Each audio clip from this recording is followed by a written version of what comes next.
नमस्कार जय माँ माणिकेश्वरी आपण मानके स्वागत करुचे आउ गोटे नुआ रेसिपी रे आपण माने देखि पारुथिबे आज मैं बहुत ही बढ़िया टेस्टी रेसिपीटे बनैचे जेनटा कि आपण जेन भी उपास व्रत करिथिबे बेले भी आपण ये रेसिपीटा बनेबे आउ आराम रे आपण माने खाई पारबे आउ आपण माने ठंडा दिने भी बहुत बढ़िया लागबा ये रेसिपीटा बना हो देखबे पूरा चाट भलिया भी टेस्ट लागबा बहुत भी चटपटा टेस्टी रेसिपीटे एबे चलन आम रेसिपीटा बनवाटा स्टार्ट करनमा आपण मैंने देखिपे मुई गोटे कढ़ाई नीचे कढ़ाई नहीं कि मुई इन तेल पकईचे आपन जदि चाहबे बेले आपण इन घी भी ऐड करें आउ इन देखन मुई किछि ड्राई फ्रूट्स नीचे ड्राई फ्रूट्स के हल्का मुई 2 ରୁ 3 मिनिट इटा के भाजी नेबी देखन मोर ड्राई फ्रूट्स भी बहुत बढ़िया भाव में भाजी ही गला एबे इटा के मुई गोटे प्लेट रे काढ़ी नौचे एबे देखन इटा मुई सबके काढ़ी नेली आउ सेम पैन रे का आउ टिके मुई इन तेल ऐड करूचे तेल देकिना सेन मुई पकाउचे गोटे चामच जीरा जीरार क्वांटिटी टिके अधिका करबे अधिका कले बहुत ही बढ़िया लागसी देखन मोर जीरा भी बहुत बढ़िया भाव में ही गला ना इन एबे देखन मुई आगरु एका कोरिकिना रखिथिली किछि अदा टिके इन मुई पकई दउचे आपण माने देखबे मुई रेसिपी रे जेन जेन जिनिस यूज करछे ट्राई करबे सबु जिनिस न यूज करवा काजी बहुत ही बढ़िया लागबा एबे देखन मोर अदा भी बहुत बढ़िया भाव रे टिके फ्राई ही गला ना इन एबे मुई रखिथिली कंचा मरीच पकोचे मुई 2टा आपण इन टिके स्पाइसी लागबा भली आपण यूज करबे आपण जदि इन राग नहीं खन बेले आपण कम भी पकेबे किंतु ट्राई करबे टिके स्पाइसी लागला भली एका पकाबे और इन देखन मुई 3टा टमाटो पकईचे टमाटो पकईकिना मुई इन संदप लुण पकईदेली गोटे चामच और टिके सॉफ्ट हवा लगी टिके इटा ढाबिकिना मुई इटा छाड़ी नौचे 2 ରୁ 3 मिनिट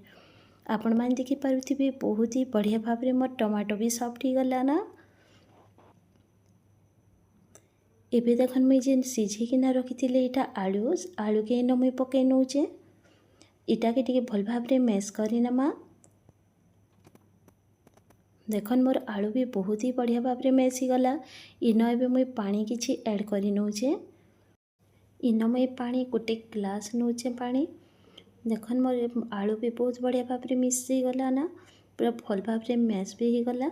एबे इन देखन मुई आगरु एका पतरीकिना रखिथिले साबुदाना इन पकोचे मुई 3 चामच आपण जदि पतरीकिना नहीं रखला बेले आपण सुखाटा भी पके पारबे पानीर किंतु क्वांटिटी टिके अधिका एका नबाके पड़वा और इटा के देखन मुई 2 ରୁ 3 मिनिट इटा फिर थरे ढाबिकिना रखिथिली देखन बहुत ही बढ़िया भाव रे इटा भी पूरा सिझी गला ना साबुदाना भी एबे इन आउ किछि मुई रखिछे देखन स्वीट कॉर्न आगरु एका मुई स्वीट कॉर्न के भी सिझे देथिली सिझेकिना इन मुई स्वीट कॉर्न पके नोचे काजे कि हमर रेसिपीटा बहुत ही शीघ्र भी बनी जिबा हेतिका जे मुई आगरु एका सिझेकिना इटा के रखि निथिली एबे देखन इन मुई आउ थरे गोटे ग्लास पानी ऐड करूचे आपण आपनकर क्वांटिटी हिसाब रे 1 ରୁ 2 ग्लास पानी इन ऐड करि पारबे पानीटा आपण जेते अधिका देबे आपनकर सूप भलिया भी इटा टेस्ट लागबा आउ इन देखन मुई गोलमरीच गुंड पकोचे हाफ चामच आपण इन निहाती भाव में गोलमरीच गुंड पकेबे गोलमरीच गुंड पकेले का आपनकर रेसिपीटा बहुत ही बढ़िया लागबा पूरा सूप भलिया भी टेस्ट भी लागबा एबे देखन इन मुई किछि धनिया पत्र पकोचे आपण जदि उपास रे जदि रेसिपीटा बनौचन बेले जदि धनिया पत्र नहीं पकन बेले आपण इटा के स्किप भी करि पारबे किंतु धनिया पत्र देले तार टेस्ट बहुत ही बढ़िया लागसी एबे देखन मोर रेसिपीटा तो बहुत बढ़िया भाव में ही गला एबे इटा के मुई गरम गरम देखन इटा सर्व करूचे आपण माने जेन भी उपास करन आपण रुटी परेटा जहाँ भी खाई कर जदि बोर लगी जाउचे आपण निहाती भाव में रेसिपीटा बनान देखबे बहुत ही टेस्टी लागबा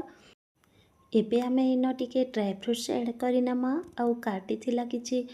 काकुड़ी टिके इन मुई पके नौचे सेटा भी टिके इन ऐड करिनामा देखबे आपनकर रेसिपीटा बहुत ही बढ़िया लागबा आपण थरे निहाती भाव में जेन भी उपास रे भी बनान देखबे बहुत ही भल लागबा इन मुई किछि लेंबू ऐड करूचे आपण निहाती भाव में टिके लेंबू भी पकेबे बहुत ही चटपटा लाग आपण के जदि मोर रेसिपीटा भल लागुचे प्लीज लाइक टे करि नेबे आउ जे नुआ छन सब्सक्राइब भी निहाती भाव में करि नेबे